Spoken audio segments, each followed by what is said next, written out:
you awake? I thought I heard you get up. Yeah, I'm awake. Sorry, I just can't sleep. Are you thinking about him? Yeah, a bit. Usually get back to sleep, my love. I'm fine. No, it's okay. What else is on your mind?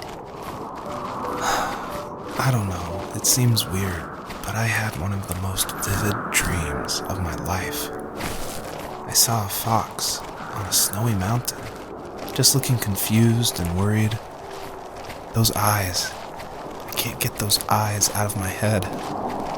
She was running in the windy snow, looking for something. Do you think it has to do with you and what's been going on? I don't know. It was just a dream, Rachel. They're not meant to make sense. A lot's happened the past couple days, that's all. Well, if you're not going to sleep anyway, you should tell me. I want to hear. All right.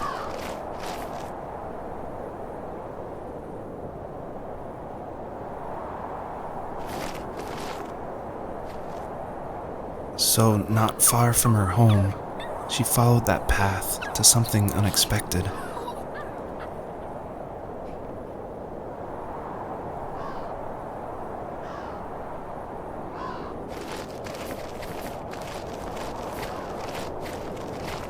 She couldn't stay, though. She had to find her other 2 children. So she took that path. She followed it towards something ancient. Something with answers.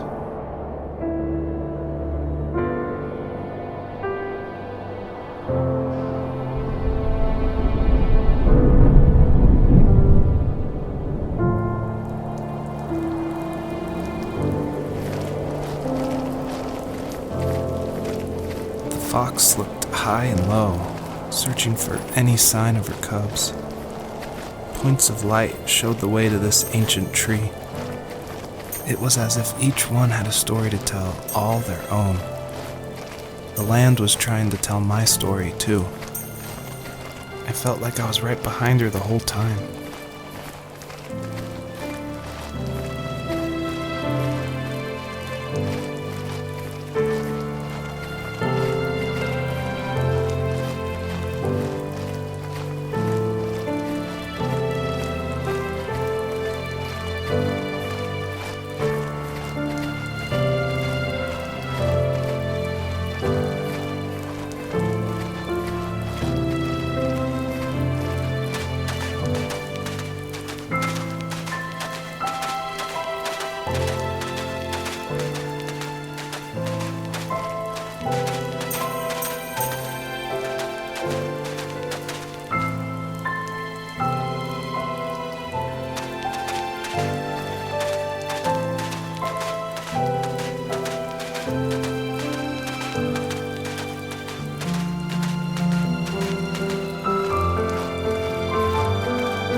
As a kid, did you ever do show and tell in your class?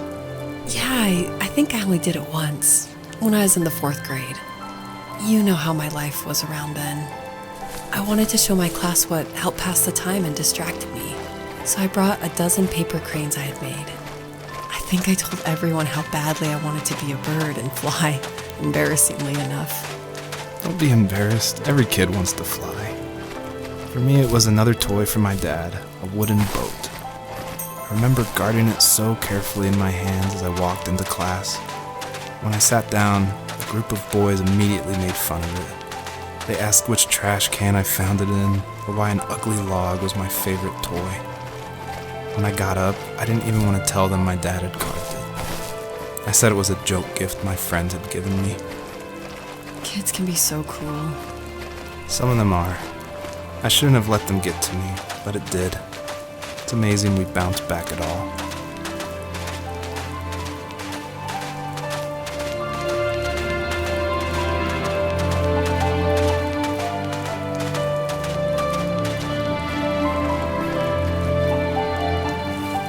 Do you remember what my dad did for a living? Wasn't he like a lumberjack? That's one way of putting it. If wood was a canvas, then a carving knife was his paintbrush. Even after working a 50-hour week, even after his hands were more splinters than skin, he would bring home the nicest piece of Alaskan weeping cedar and make me toys. That wooden train was the first toy I can remember, and I loved it. I just knew from a young age I was going to be a lumberjack, like my father.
Usually those kids would leave me alone, but somehow they could tell I was different. They made fun of how far away I lived. They called my dad a sourdough. I was a blabbermouth as a kid, telling my dad stories I made up for hours. But after that show and tell, I didn't tell him much anymore. He didn't know exactly what was wrong, but his best guess was that the toys he carved weren't cool enough. He carved me a tank and tried to tell me what it was like to be in a real tank as a serviceman. I didn't know your dad was in the military. Yeah, in the army. The sad thing is that I'd pretty much forgotten until just now. There's so much I still don't know about him. I'm sorry. He knows how much you love him. You're going to see him again soon and have some closure, I'm sure.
The older I got, the more I withdrew. I asked myself, why talk to anybody anyway? Why bother when I'm happy by myself? I started drawing a lot, mostly animals I saw in the woods by my home. I then imagined designing my own hideouts with things like TVs and pantries full of chips and cookies. I think that idea of leaving home and drawing blueprints started my career. I found a lot of solace in that. I'm not surprised, but I did the same thing, you know?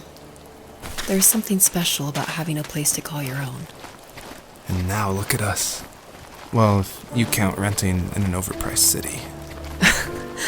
It's as close as we can get for now.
My teenage years were full of sketching, angst, and trouble.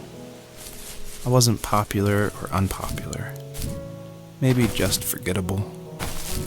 I guess that gave me a sense of freedom, so I hung out with crazy kids, doing crazy things, even though I mostly just watched the chaos ensue. We did it all. Put fireworks in mailboxes, hide roadkill in people's garages, break windows of the barber shop in Anchorage. My dad was furious, but he was so busy working he couldn't do much to stop me from going out. I think being an adult means there's no one to stop you making hard decisions. He had to make a living, and he couldn't be in two places at once. Yeah, I realize that now. But at the time, I was sure he was more interested in growing his business than what was going on with me.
He was working another late night, and my friends were over, saying how bored they were and how they had come all the way out to my house for nothing.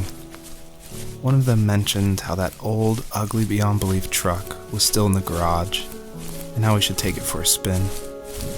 I was only 15, so I kind of fought it for a while. The next thing I knew, we were careening around the mountain path, rocks spitting onto the sides of the cliff, while my dad's cringeworthy bluegrass blared out the speakers. I drove while my friends were in the back of that yellow and purple truck, throwing beer bottles and trash at anything remotely interesting. Felt like I was soaring in the air with borrowed wings. But all good things have endings. A cop outside of Eagle River pulled us over after he saw us in a bottle rocket into someone's yard. What followed was a long night of talking to disappointed adults and feeling smaller than ever.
After he drove me home from the police station, I blew up at him, saying how I never wanted to be like him, how I was going to be someone and leave that hick icebox for good. He just looked forward at the road with tired eyes. I took out that bluegrass tape from the cassette deck and chucked it out the window.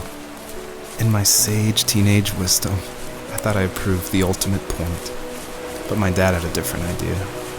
He slammed the brakes, slowly bowed his head while gripping the steering wheel, and finally looked at me.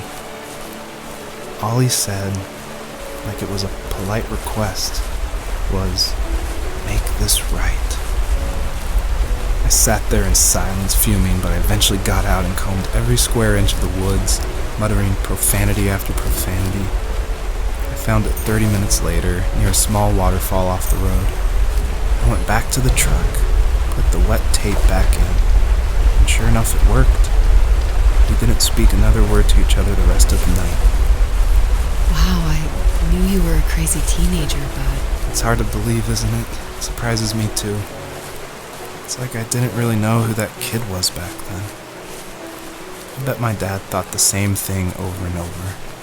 It's almost like he was saying, "Make this right," to himself, more than to me.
friends would laugh about that night and talk about how crazy it was.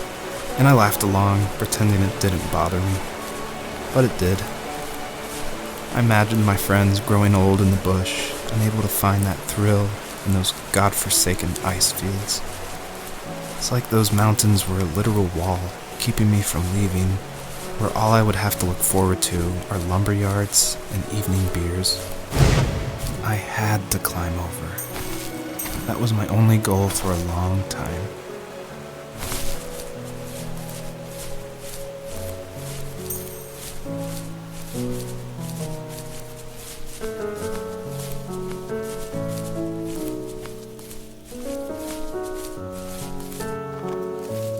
If there was some way I could take my love of drawing and turn it into a way of escape, nothing would make me happier.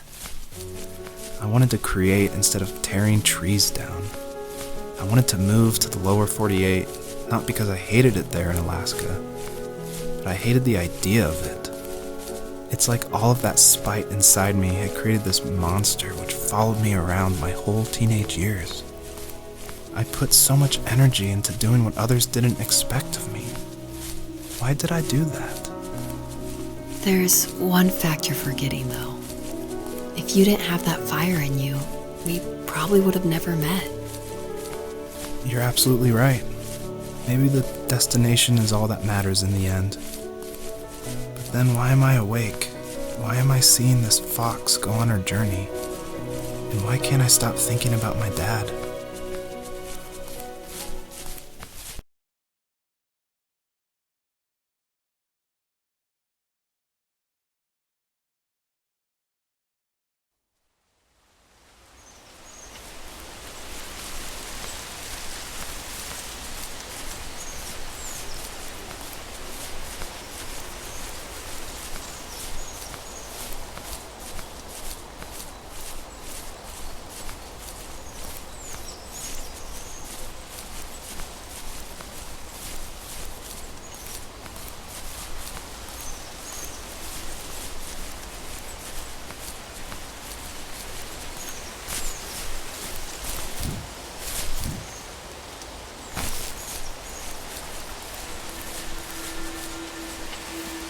Even at my most distant, at the times when I detested him the most, he kept reaching out.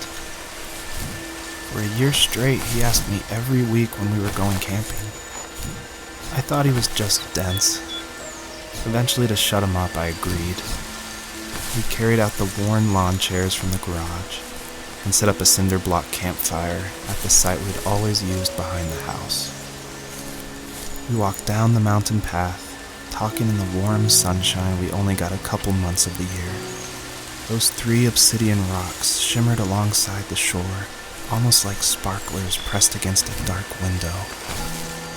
I'll never forget that wet stone on my feet, or how those massive mountains looked even bigger in the lake's reflection. I felt small, but grateful.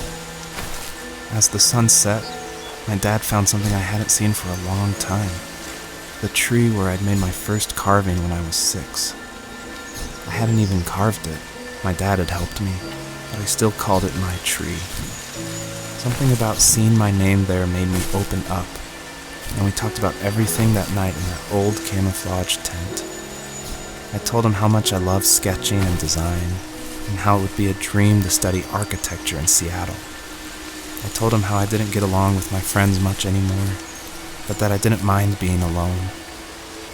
He told me he was there for me, and he joked that if all he had to do was write my name on a tree to finally get me to talk, he would have left me carved logs with novels on them in front of my room every morning. I don't know why it took me that long to realize it, but it was then I knew how much he had sacrificed for me.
My dad built a lot of stuff in his free time.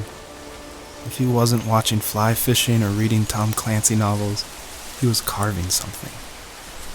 He made tons of birdhouses. Not that he was into bird watching, but I think he really missed working and adding on to the home. If he couldn't afford the time to build onto our own house, he would have to settle with watching birds move into their little homes. We kept an old mattress in the bed of that ugly yellow truck, so we would drive it deep into the woods and then watch the birds fly into their houses while the sun set. Usually it was accompanied by venison jerky or a cold Coke, but not a lot of talking, which is how we both liked it.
On our property, there were old abandoned pieces of a shed and car long left unused.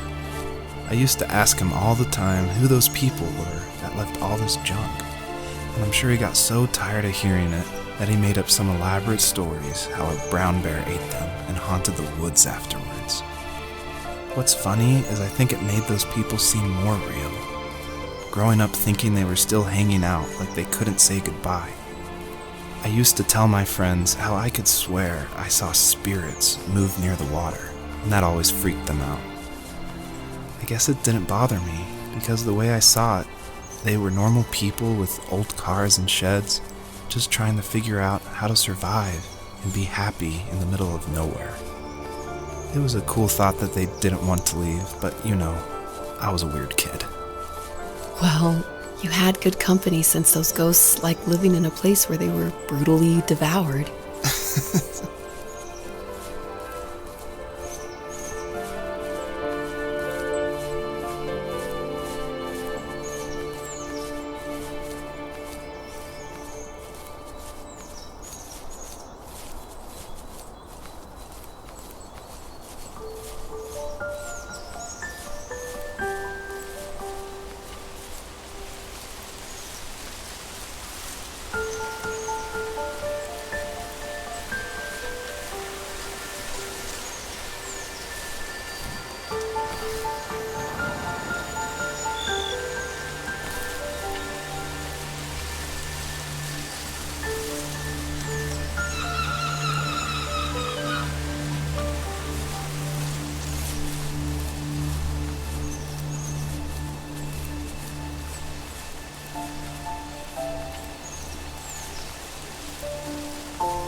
happiest underneath the evergreens. We decided it was time to finally map out the hundreds of acres we lived on just to pass the time during the summer.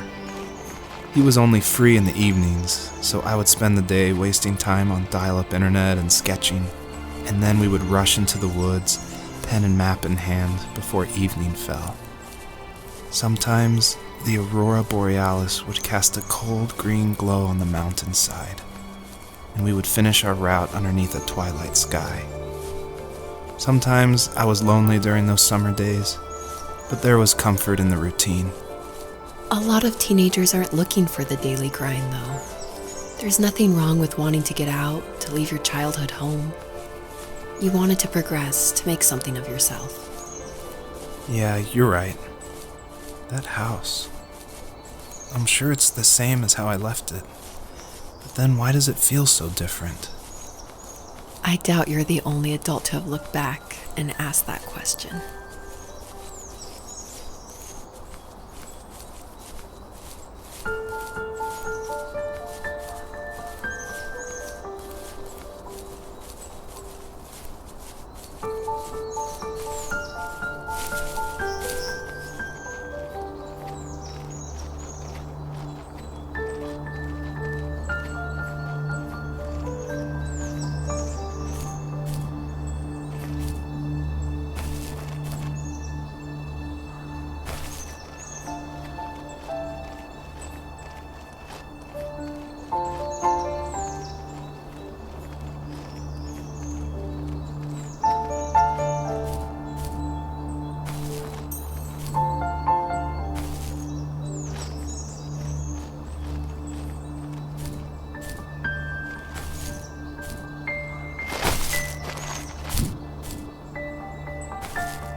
perpetrator stood nearby, unfazed, like nothing was wrong. My dad is dead, and he's never coming back, Rachel. I can tell you these stories, but I can never reminisce with him again. He can never hold a grandchild that we'll probably never be able to have. I can never talk to him again, and I'll never be able to say I'm sorry for everything.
Good night.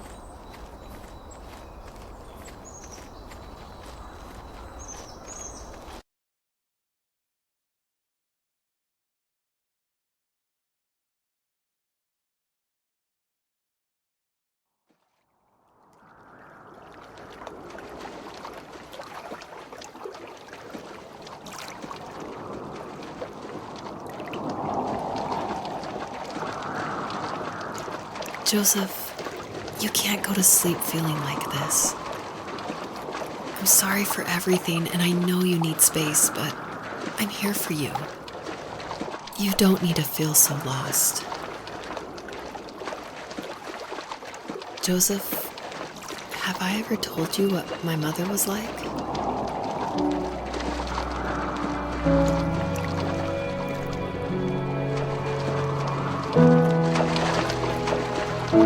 You know what it's like not to have a mom at home. And you know how hard that made my childhood. What helped me was watching the birds in the morning before the school bus came. I thought that my mother was one of those birds, and it made me want to be free like her. My mom taught me how to fold origami cranes while she was in the hospital. So I told myself I would fold one every day until I could fly myself.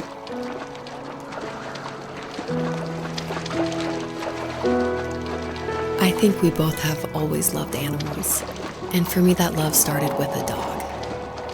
Sometimes this Rottweiler would come up to our property line and wait at the fence for me, but only once in a while. I was sure to check every day immediately after school, and it usually ended in disappointment. I would even steal money from my passed-out dad just so I could buy these off-brand dog biscuits. Even when she did stop by, she never went beyond the fence. Why was she so scared? I think my dad was the opposite of your dad in almost every way, except he was in the military as well. He coped with alcohol of every kind. The trailer started falling apart, he got angry, and I withdrew. More and more I became the weird, quiet kid who made lots of origami birds and carried dog biscuits around. I think we were pretty similar when it came to being the weird kids. And that same sincerity in college was one of the reasons I was so drawn to you.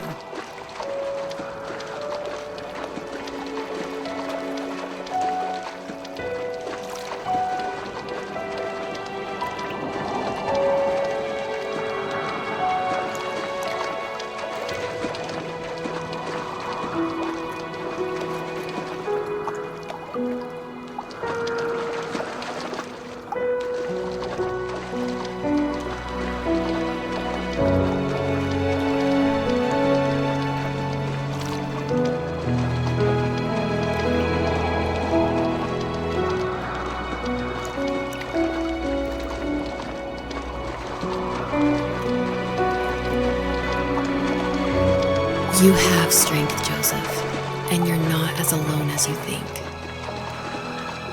It's all just so pointless, just waiting for life to happen.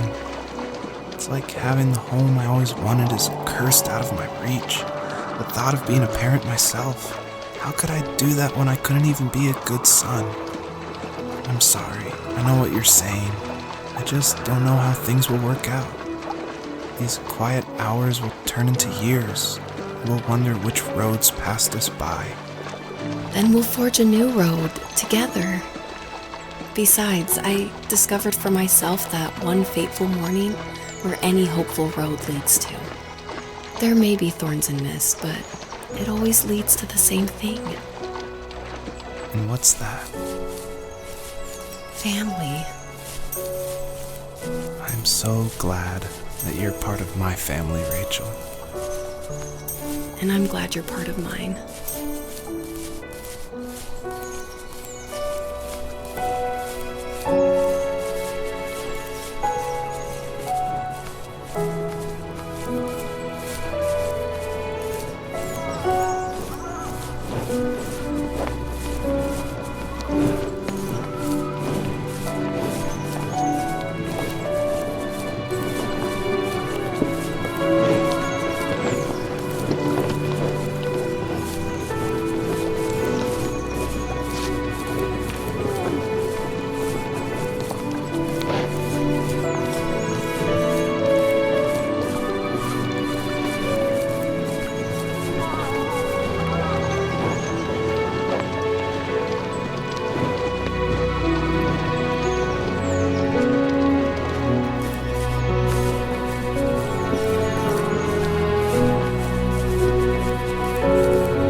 The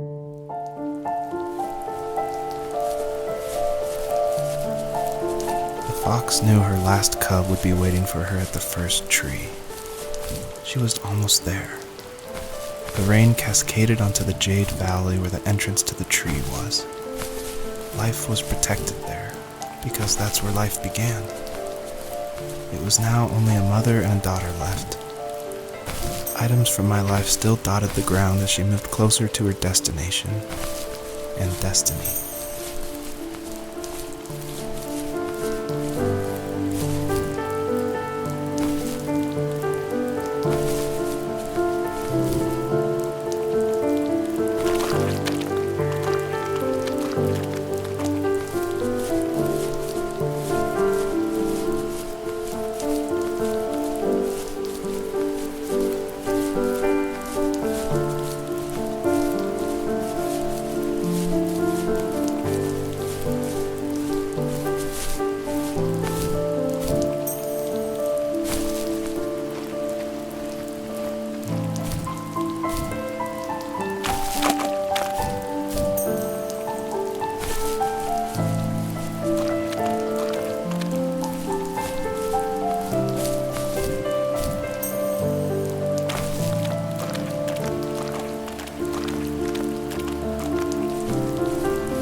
Was that the last time you talked to him? No, I called on holidays, and he would call on my birthday. I guess we acted like nothing ever happened, which was stupid. Didn't want to ask about his lumberyard, and I'm sure he didn't want to ask about my job search. I never went back and visited. I think the last conversation we had was about what movies we had seen and what exactly a best boy is in the credits. I thought he would be here so much longer.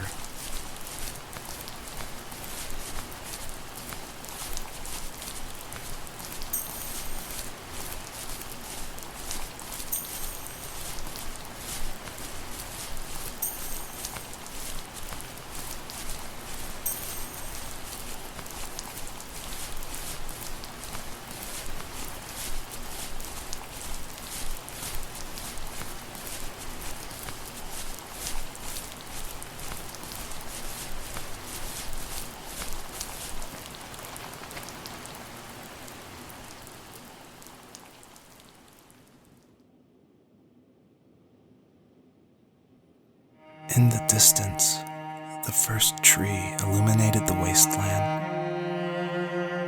She couldn't go home anymore.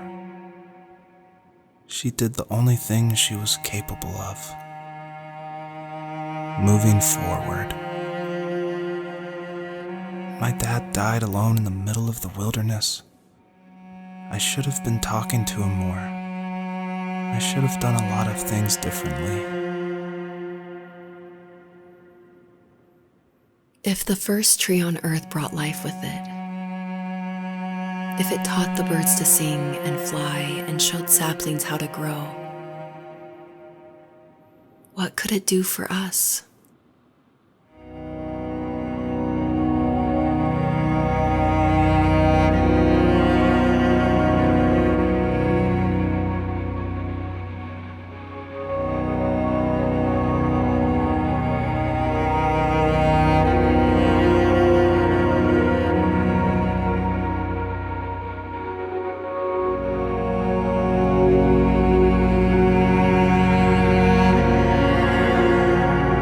There was a letter I received yesterday from a name I didn't recognize, with a quote I can't stop thinking about. Death is not the opposite of life, but a part of it. More and more, I'm realizing one important truth. Each of us have our own journey to the first tree, but sometimes I'm not sure I'm ready to take that first step. You already have my love.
I guess her journey was over, but I have no idea.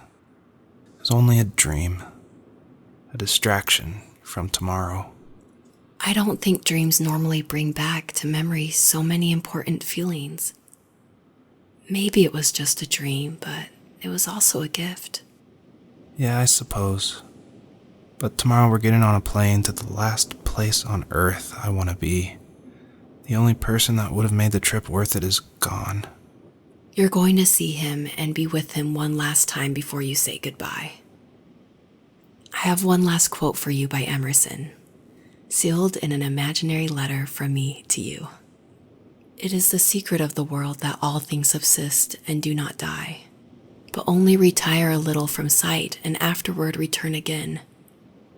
Go to sleep, my love.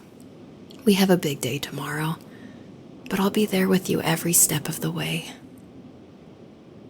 Thank you. Thanks for listening. Good night, Rachel. Good night, Joseph.